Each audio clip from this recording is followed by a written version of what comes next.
What's going on, guys? It's Bear back to my channel, and tonight actually is a different night and a different video.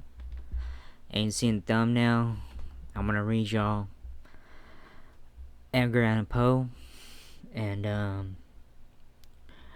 we're gonna start out with The Raven. And I know it's not cold outside, but I probably wondering why I'm wearing a beanie hat. But let's find out after the video. So I'm gonna read you one story, and it's called The Raven. Once upon a midnight dreary, while I pondered weak and weary over many a quaint and curious volume of forgotten lore, while I nodded, nearly napping, suddenly there came a tapping, as of some one gently rapping at my chamber door. "'Tis some visitor," I muttered, tapping at my chamber door. "Only this and nothing more." Ah, distantly I remembered it was in the bleak December, and each separate dying ember wrought its ghost upon the floor. Eagerly I wished the morrow, vainly I had sought to borrow from my books surcease of sorrow. Hope I said that right.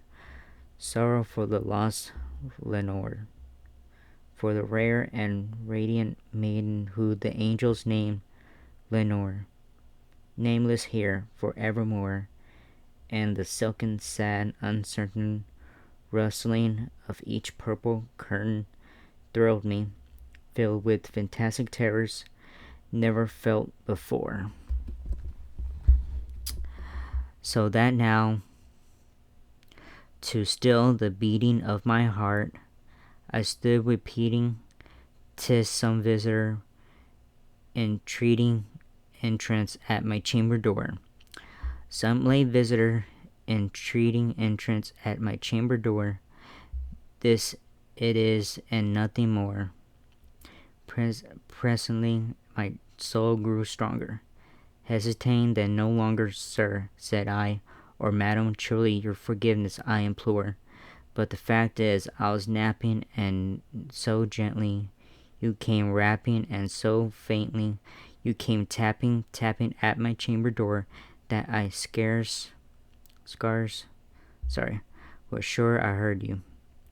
Here I opened wide the door, darkness there and nothing more. Deep into the darkness, peering long, I stood there wondering, fearing, doubting, dreaming dreams no mortal ever dared to dream before. But the silence was unbroken, and the darkness gave no token, and the only word there spoken was the whispered word, "Lenore." This I whispered, and an echo murmured back the word, "Lenore." Merely this, and nothing more. Back into the chamber, turning all my soul within burning. Soon again I heard a tapping somewhat louder than before. "Surely," said I, "surely that is something at my window lattice. Let me see then, and what whereat is. And this mystery explore, let my heart be still a moment, and this mystery explore. 'Tis the wind and nothing more." Open here I flung the shutter, when with many a flirt and flutter, and there stepped a stately raven of the saintly days of yore. Not the least obeisance made he, not a minute stopped or stayed he, but with mine, O Lord or Lady, perched above my chamber door, perched upon a bust of Pallas, just above my chamber door, perched and sat, and nothing more than this emboning bird begilding my sad fancy into smiling, by the grave and stern decorum of the countenance it wore. Though thy crest be shorn and shaven, thou, I said, art sure no craven, ghastly, grim, an ancient raven wandering from the nightly shore. Tell me what thy lordly name is on the night's Platonia shore.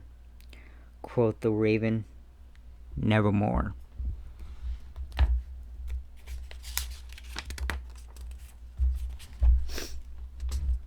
Much I marveled this ungainly fowl to hear discourse so plainly, though its answer little meaning, little reveling bore. For we cannot help agreeing that no living human being ever yet was blessed with seeing bird above his chamber door, bird or beast, upon the sculptured bust above his chamber door, with such a name as Nevermore. But the raven, sitting lonely on the placid bust, spoke only that one word, as if his soul, and that one word he did outpour, nothing farther than he uttered, not a feather than he fluttered, till I scarcely more than muttered, other friends have flown before. On the morrow he will leave me, as my hopes have flown before.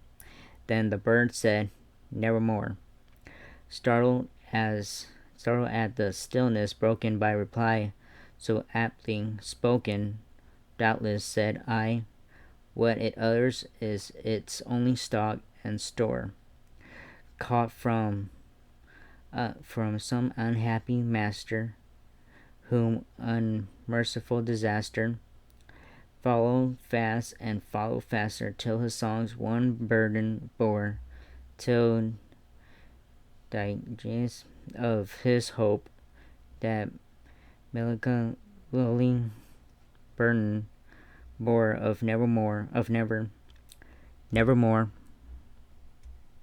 But the raven still beguiling my sad fancy into smiling. Straight I wheeled a cushioned seat in front of bird and bust the door. Then upon the velvet sinking I betook myself to linking fancy unto fancy, thinking what this ominous bird of yore, what this grim, ungainly, ghastly, gaunt and ominous bird of yore meant in croaking nevermore. This I sat engaged in guessing, but no syllable expressing to the fowl whose fiery eyes now burned into my bosom's core. This and more I sat divining with my head at ease, reclining on the cushioned velvet lining that lamp light gloated o'er, but whose velvet violet lining with the lamp light gloating o'er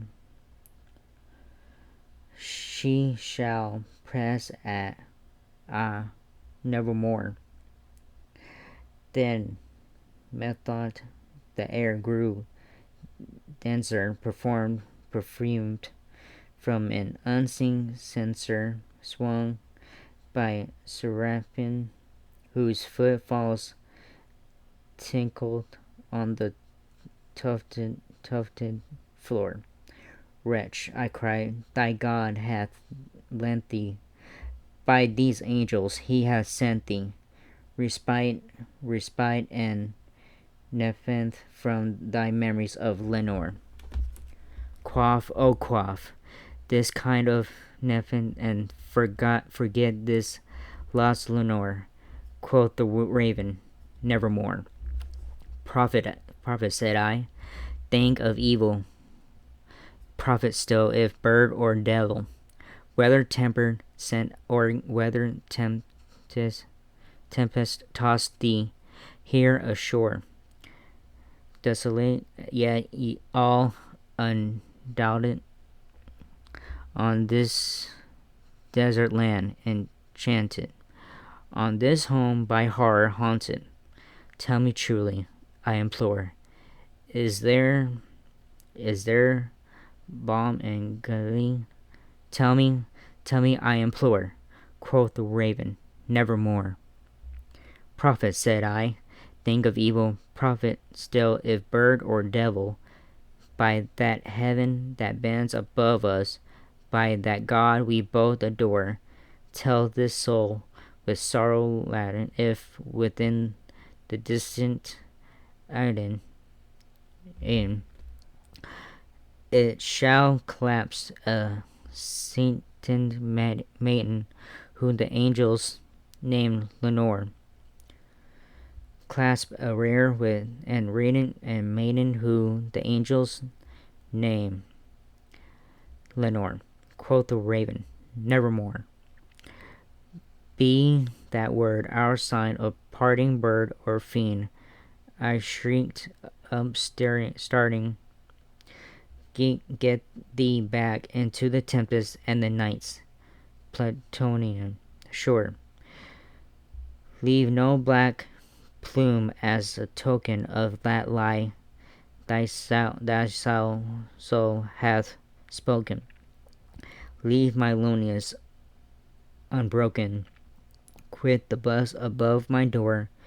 Take thy beak from out of my heart, and take thy from off my door. Quoth the raven, nevermore. And the raven, never flitting, still is sitting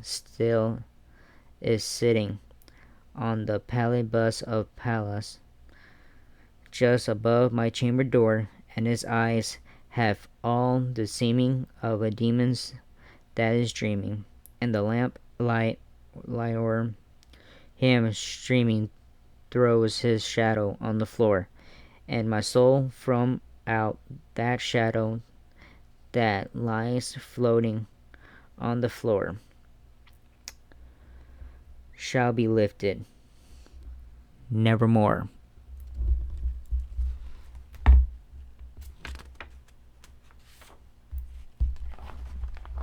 And that was it, ladies and gentlemen, boys and girls. And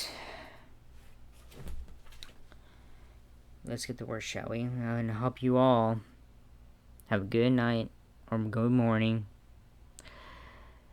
and how y'all have a happy Halloween to you all. Yep, I shaved. So, hope you guys enjoyed this video. If not, so yeah. If you guys want to hear some more stories from Edgar Allan Poe or something else, comment below. So like and subscribe and favorite, and again, comment below if you want to hear more stories from Edgar Allan Poe. So yeah, anyways, that was it, and I'll see you all at the next video. Laters.